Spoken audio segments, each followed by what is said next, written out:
Kerry, if we could start with you, just on the changes with Vogue and Harper's, I mean, how big a competition are those two titles for InStyle, and where does InStyle sit, I guess, in that sector? Well, InStyle, I guess, sits a little bit alone.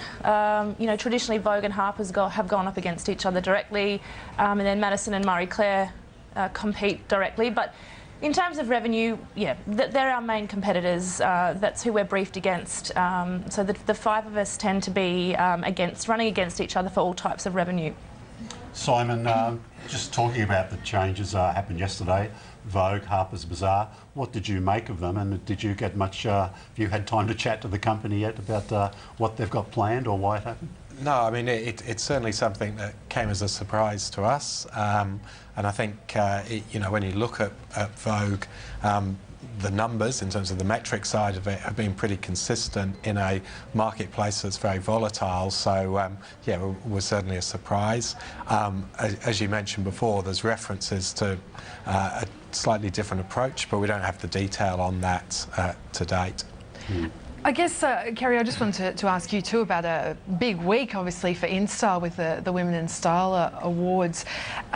Just looking at the event, just take us through some of the winners and how the event went. This is what, the fourth year you've been running? Yeah, this is the fourth year of the awards, and it's a really, I guess, complex program, really, and a long editorial program. It runs from February to July in the magazine, the actual awards campaign, but year-round we're running Women of Style content.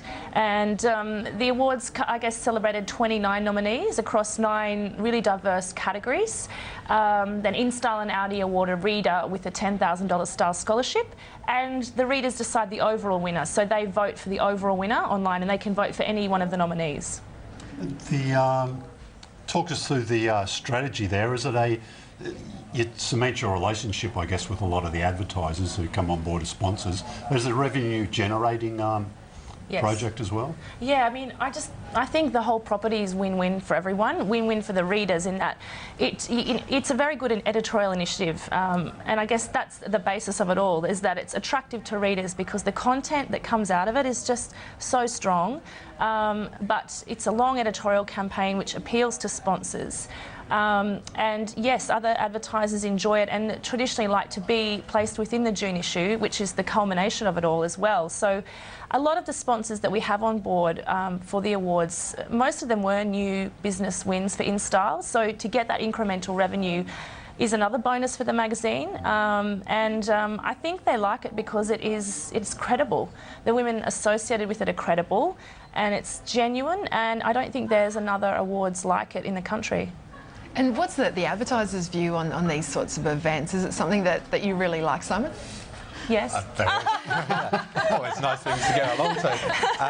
Yeah, look, I think there's two sides to that. One, in terms of as an opportunity, yeah, where you've got that sort of multi-platform sponsorship opportunities to engage with brands like InStyle is a big plus. But also, I think, as Kerry touched on, yeah, with these particular awards, there's a wide range of categories that get awarded, and it sort of impacts on your perception of the magazine going forward as well, as being much sort of broader than just fashion and beauty. And I understand there were some tears as well, quite emotional on that as well. I mean, everyone kind of teared up at the end because Sally Obermeter presented the Reader's Choice Award to Miranda Kerr, and yeah, the whole room sort of stood up and clapped, and everyone was crying. Miranda was crying, and it was a bit surprising, but kind of a really touching way to finish the night. And having Miranda there, I think, was a big highlight, and also again added to the interest that was generated by the media. I mean, I think this last year there was about $5 million worth of PR generated from the event. This year, I think we will far exceed that again. Okay. Just, I guess, from the highs of the week, I wanted to ask you, James, about the print circulation readership numbers, because the fall seems to keep on happening when it was thought that maybe there was going to be a steadying in the circulation declines that we've been seeing. Yeah, Simon's a sort of expert on this, I guess, but yeah, we are seeing continual slide, and people who are doing well are the ones who hold on, I guess, or only go down a little bit in their print figures. But we're seeing the biggest falls, I guess, in the newspaper category anyway, are at the Sydney Morning Herald and The Age, where there's been lots of speculation. Look, they they are focusing on digital growth, perhaps at the expense of their print products. What are you hearing from the newspaper? And we looked at sort of they've got double-digit, falls in readership with both their Metro broadsheets. I mean, they've been very active in terms of going to market and talking about sort of a shift away from non-profitable sales or less profitable sales, and that will reduce numbers. They've also been releasing monthly figures sort of outside of the ABC figures, so they've sort of prepared everyone that the fact that the numbers are coming down, so it's sort of become sort of less of a shock, if you like. I guess the next stage of that is how you then demonstrate that there's a higher level of engagement with people who are purchasing at a higher price, and that's probably the part of that equation that's missing at the moment. Yeah, so as an advertiser, you're not overly worried at the moment. You think they're still going to that core audience you want to get to? Yeah, I mean, obviously it kind of impacts in terms of the price that we pay for that audience, so you get a shift there. But certainly the way they're positioning it, they're getting everyone to focus more on the cross-platform offerings that they have in market. Just coming away from newspapers for a second as well, because there was also circulation for weekly magazines and readership too for magazines in general. And James, just take us through, I guess, we're seeing that decline continue in the men's Sure, sector. yeah. The men's titles had a shocker. The standout ones there were probably OK magazine. Did reasonably well. It's gone through some hard times in recent audits, but it's perhaps levelling off. Perhaps Who magazine too. It's continuing to do very well. But as you can see on that graph, all those men's specialists, especially that weekly end of the market's dropping away big time. Kerry, I just wanted to ask you too about readership for InStyle among the falls. I mean, do you closely watch those figures? Or? I'm definitely aware of them. I mean, I find readership frustrating because it's sort of cyclical. Like we had 14% growth year on year, then we go down 7%.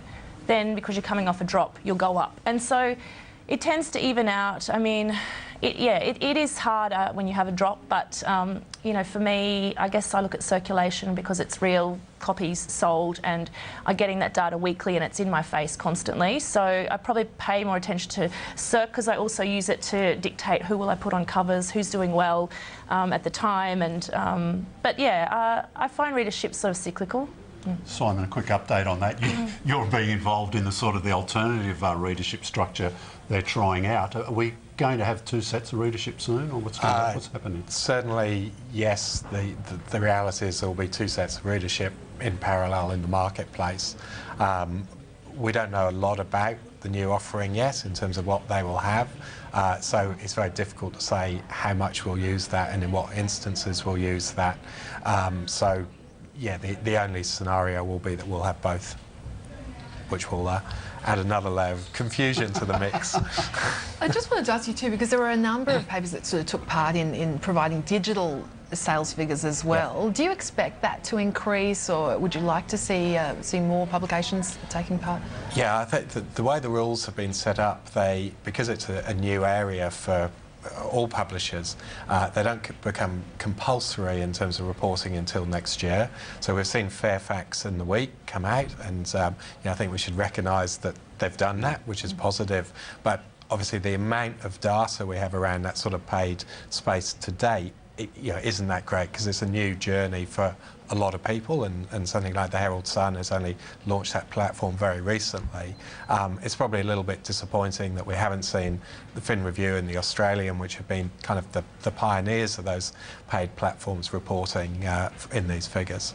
I think the Fin Review's launching a new iPad app just this week, so we might see some movement there quickly. And Kerry, how big a focus is you for the future, like a digital offering, whether it be on the iPad or online? You're still obviously very focused on the print, but is that in your on your horizon? Yeah, definitely. I mean, I guess for a monthly editor, been a monthly editor my whole career, it's tremendously exciting to be able to publish news on Twitter or online, and it's a real learning curve for us because we're not only getting to create the content for the magazine every month, but we're working out, what content works best on Twitter, which is now driving 20% of our site traffic. I mean, that's where 20% of our referrals come. We've got an online store which drives 19% of our referrals to our website. So learning what works and what drives traffic is really important and really interesting for me. And yeah, different things work on Twitter. I mean, for example, at the Women of Style Awards, 12% of our traffic that day came from Twitter because we had a really strong plan to engage the winners. Instagram, we were live pinning on Pinterest at the awards, and we grew our Instagram followers just by 500 in one night by engaging people that couldn't attend the event but could watch it on Instagram, on Pinterest. So that's all, I guess, really important part of the future and important part of being a media brand, I think. Yeah. Just wanted to ask you both about your forecasts too, because we had some, I guess, pretty gloomy pictures painted for ad revenue forecasts for 2012 for print for the rest of the year. Simon, what's your thoughts on what we're going to see? Any signs of a recovery coming at all? No, I think this year is going to continue to be fairly tough. Magazines are sort of hard hit, particularly because the market remains pretty short term, and so there's not the same sort of investment on the brand side of it. Equally, newspapers have a number of challenges there from other platforms, a number of which they're publishing themselves. So yeah, we'd see it as probably a continuation of where things are at the moment. And does your monies that used to be on print, are you sort of, I guess you're looking at them carefully and weighing up, should some of that be moving on to digital? And yeah, I think there's a whole combination that digital is, even within digital, there are so many different sort of platforms and different things it delivers that actually the monies come from a whole range of different places. So it's not just sort of it's print dollars that are shifting. There can be TV dollars, there can be it can be coming from a number of places. Below the line dollars, a lot of that shifts now into online. But certainly, the role of print within that sort of mix changes as other mediums grow. Kerry, what sort of trends are you seeing in the ad markets? Are you tipping any sort of recovery soon? I hope so. You just feel that a lot of your clients that have been on a roll for a while are just quiet and having a harder time, particularly in the fashion and beauty set. Some aren't. Some are. Particularly, I'm finding in the high street or the chain store brands, they're struggling and not being as active. Some of the beauty clients as well are not as active as they traditionally have been. Again, I think that's cyclical, and I think there's a number of reasons for it. And the strength of the dollar is meaning people are buying so much more, online and from overseas. And when the dollar changes, that may then impact more positively on our retailers here, and they may become more active again. It really depends from client to client how they're doing. Great to talk to you both. Thank you both so much for coming on the program. Kerry McCallum from InStyle, Simon Davies from OMD. Just staying in the print sector, this week Rebecca Brooks, the former chief executive of News Corp's British newspaper Business News International, was charged with perverting the course of justice by police investigating the phone hacking scandal. Ms Brooks, her husband Charlie and 4 others are accused of concealing material from detectives. She says the decision is weak and unjust. Well, let's return to James with the details of this. James, what are the ramifications likely to be? Well, it sort of puts the spotlight back a little bit, if you like, on the senior management at News International, Rebecca and her colleagues perhaps. But this is still a bit of a sideshow, I guess, because they still haven't got to the main game, which is the allegations of phone hacking, the phone intercepts, the payments to police, stuff like that. So all that's still yet to come. So this is just if this is proven, it'll be really interesting. That it means there could be some evidence that people certainly didn't want to get out. And the other sideshow, if you like, connected with it is Leveson, which is still running along the sort of inquiry into press ethics, and that's had some Rebecca Brooks was up there last week. It looked fine. It looked like she didn't have a worry in the world. But just a matter of days later, she's facing these charges with a virtually a mandatory jail term if you get found guilty, variable. But this week, giving his insights, he talked about he used to catch a train to work with Rebecca Brooks, and they chat about stuff. So they were very cosy. Yeah, much more to come on this, obviously. Absolutely. James, thanks for that. We are just going to take a very quick break here on Media Week. After that, a review of the latest TV ratings.